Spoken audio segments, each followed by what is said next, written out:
Hey everyone, welcome back to the channel. Thanks for being here. So on today's video, what I'm going to be doing is I'm going to be doing a quick way to sculpt a bob. So this is a one length bob. You can check the full video out here where it takes you from long to this bob, one length blunt. But what we want to do is you can see that it's sitting very blunt. That's what we wanted.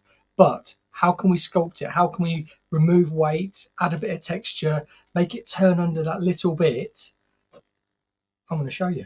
So what we're going to be doing, a lot of hairdressers are scared of thinning scissors, soft cut scissors that we use in salon. And the reason for, over the years, a lot of hairdressers have hacked at hair and just put lines in hair and made hair look unattractive, chunks taken out and everything like that. But these are a key tool in our arsenal.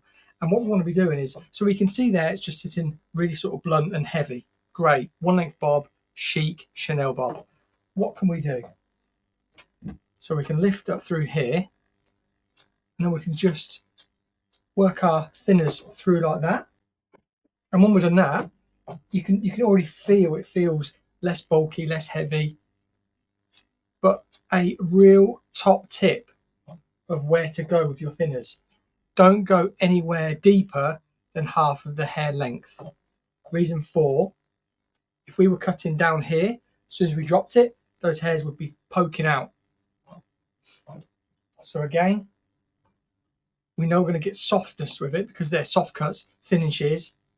We go in and just loosens up those edges. It just gives us that little bit more sort of texture and everything in there. So what I'm going to do, I'm going to work all the way through the head, and then I'll come back to you with the finished result.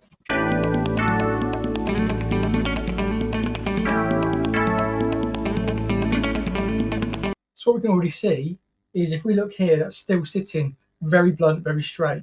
But on this side, I'll use my t-shirt actually. See how it's coming down and then just curves under? That's what the technique is doing. It's removing unnecessary weight and bulk in there and creates this sort of like invisible layer within the hair, which allows it, rather than sitting really chunky like this, makes it much more floaty and being able to manage it that little bit better. Let's do the next side.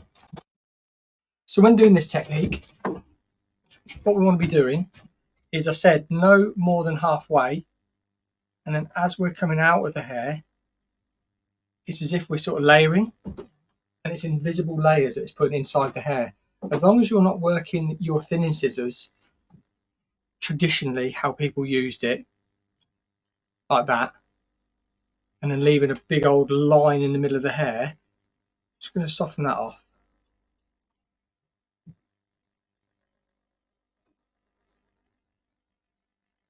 And it's just starting to tuck. You can see there, it's just starting to tuck that bob under. So on this back corner now, in. And if you can see how I'm doing, I'm sort of carving it out. Reason for, and elevating the hair. Elevating to create not a blunt line. When it's elevated, it's softer, like that. And then as it falls, you get that shape.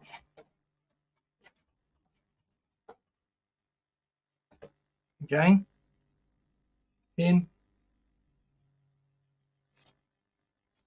and then just carving out.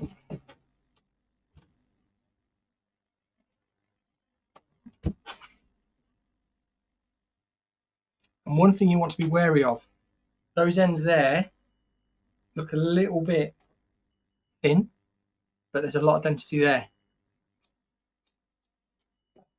So they're the things you really want to look at when doing this technique.